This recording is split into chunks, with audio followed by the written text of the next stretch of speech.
Hey everyone, and welcome to Rustfall Project Update 5. This update has been live in-game for some time now, though we've continually been adding to it with mini updates, and I just wanted to catch up to making this in video form, as I hope for all our project updates to be. Quick note about our upcoming Beta 2 phase. Here is our revised schedule, beginning August 2nd and running until August 16th, which will be a map and blueprint wipe. Our Beta Stage 2.5 beginning August 16th and running until September 6th, which will be just a map wipe. We'll also be moving to a 3K map seed, so players will be able to find each other easier. I also wanted to sincerely thank everyone who participated in our Beta 1 phase thus far, as your feedback has been nothing short of integral in making the necessary changes, fixes, and adjustments we needed moving into our Beta 2 phase, which already promises to be a much more polished game state. Alright everyone, so let's get right into it. First up, we have our magic system with 12 different spells, from damage to utility to healing. These have material and mana costs to utilize. These spells are also separated into tiers of intelligence, requiring you to invest more into the intelligence attribute should you wish to have access to the higher tier, more powerful spells. There are also foods which restore mana, and you will gain magic damage and a greater mana pool for investing points into intelligence. You will find all magic damage also has blue floating combat text indicating how much damage you're dealing and setting it apart from non-magic damage, which will appear as white. Next we have our Iteration 1 of Mounted Combat, which is a work in progress in terms of its smoothness and ease of handling. You will be able to use any weapons you normally would on foot except on a tamed horse. You can do mounted archery, mounted magic, and mounted melee. We are currently looking into a system that will allow players to concentrate their focus for short bursts of steadiness and increased handling on a mount, similar to a sniper holding their breath in shooters. Additionally, depending on how our exploration goes, we'll be implementing skills that augment the mounted fighter playstyle. Next we have Mount Caravans. You'll be able to press middle mouse button while facing a horse you've tamed to gain 12 inventory slots you may use to transport whatever you like. Combined with backpacks, this should give you quite an amount of inventory space for ferrying resources for town building, sieging, transportation, or whatnot. Though bear in mind, if the mount is killed from under you, whatever was in the contents of the inventory will drop to the ground. Next up are our custom fire effects. Our fire does the damage we want it to do, and we've removed its snare component. For those of you who might have played on a Rust primitive server before, this is a huge combat change, as the original fire in Rust is far too powerful due to the stacking snare it provided. This opens up combat to a diverse range of possibilities and strategies, which was always our intention from the beginning. No one way to fight should ever be the right way. Next we have treasure maps, which you will be able to loot from NPCs across the land. Upon activating one, it will create a treasure hunt event just for you, though once you get close to it, it will spawn, at which point you and the treasure will be fair game to anyone. Currently, these maps will have 4 types of rarity, from common, uncommon, rare, and epic. We'll be adding onto the system quite a bit, so stay tuned.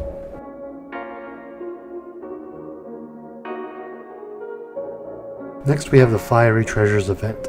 You will be able to see the fire barrages from far away, and simply put, should you survive the flames and players, some nice loot awaits you. You'll also be able to tell how far you are via command. Next we have even a third treasure event, because we know how much you all love treasure. I mean, it's treasure and good shit's inside. You will see a global message with a circle indicating a proximity the treasure may be found in, and each minute this circle of influence will shrink, bringing you and, well, some other would-be treasure hunters together. Next we have a Meteor shower event, in which barrages of fire will fall from the sky, and should you avoid being barbecued by them, you will be rewarded with raw resources like stone, sulfur, metal, and high-quality ore.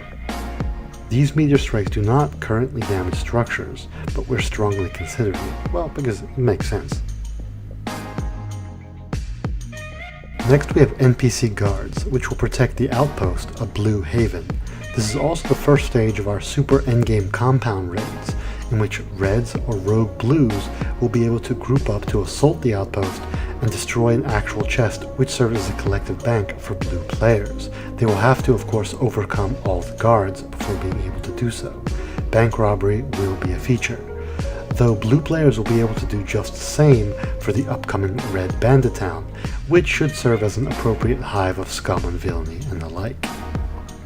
Next we have a quick preview of boss NPCs. These exist in certain monuments and scale in difficulty based on the monument tier, and have their own brand of loot tables. Depending on the monument, they're generally meant to be taken on as at least a small group. Next up, we have our repeatedly iterated upon RPG system that boasts 4 attributes, 48 skills, 12 trees, 40 active levels, and 100 soul levels. Just as I mentioned magic spells are tied to intelligence tiers, the same will go for all the stats, with archery abilities tied to dexterity, melee abilities tied to strength, and defensive abilities tied to constitution. Players will be able to level up virtually any way they choose, whether it be by killing NPCs, crafting, gathering, or building.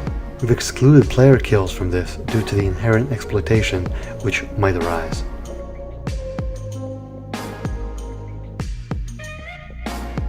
Next we have our all-encompassing karma system that ties into all aspects of the game, giving player actions meaning and consequence. Blue players will be rewarded for participating in the established attempts at civilization in the land, while red players will be more considered criminals, and while they are free to kill and do whatever they like, there will also be consequences for that disregard for others.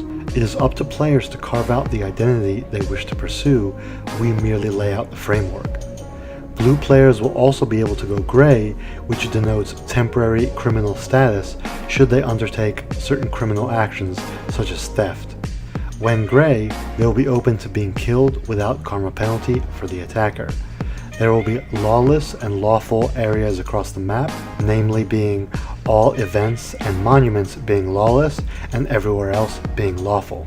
There are also other facets to the system, but honestly it's too much to go into in a single project update, and I'll probably do a featurette for the karma system and RPG system and others in time, but in the meantime, for full information, check out our server guide section in Discord. Next we have our Conquest system. Blue karma players will be able to purchase passive raid protection, which will serve as a means of combating offline raiding, as they can purchase for a scrap cost up to 100% siege invulnerability, requiring attackers to declare war on them, which will begin in 24 hours from declaration, and neutralize all siege protection as well as karma values between warred clans once commenced. Additionally, for a much higher scrap cost, clans can also declare a blitz attack, which will begin right away. As always, look to our server guide section for the most up-to-date information about these systems, as territory control will be coming next. However, in addition to our server guide section in the Discord, we also have an in-game informational page that will allow players to read a summarized version of all our game mechanics by typing /info. This screen will also be the first thing you see when you connect to the server. Even more so, we have a menu button in the top left of the screen that you can also reach by typing /menu, which, simply put, accesses all other menus in the game.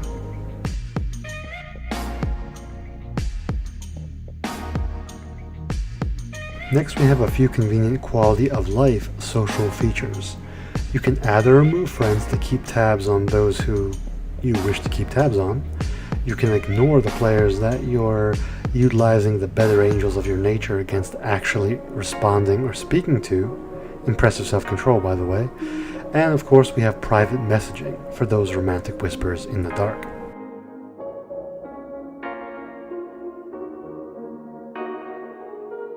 Next we have questing, which will allow you to take one quest of each type at a time, so one gathering quest, one crafting, one kill, and one loot quest, and so on. All quests currently reward economic currency, and there are only gathering and crafting quests currently available, though we will be adding substantially to the system, so stay tuned.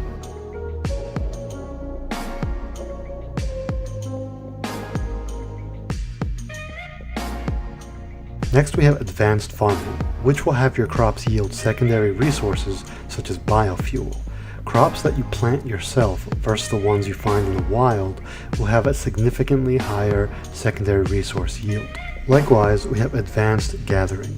Whether cutting down trees like a proper lumberjack or picking herbs like a proper whatever, you will find apples may just fall from the tree and hit you on the head, or berries may manifest on the vine. Tip: These can be used as mana food. Next up we have animal farming. You'll be able to spawn every animal in the game, though there are limits to how many animals you can own. You can set up barricades or external walls to keep them fenced in, or just spawn a horse to ride off into the sunset.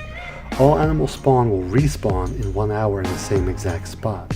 Soon we'll be adding ways for you to steal animals with rope, which should make for some interesting domestic neighborly spats. We also have other features planned to diversify the farming practices in general. Finally, we also had too many behind the scenes bug fixes to mention, which we thank you very much for once again for reporting.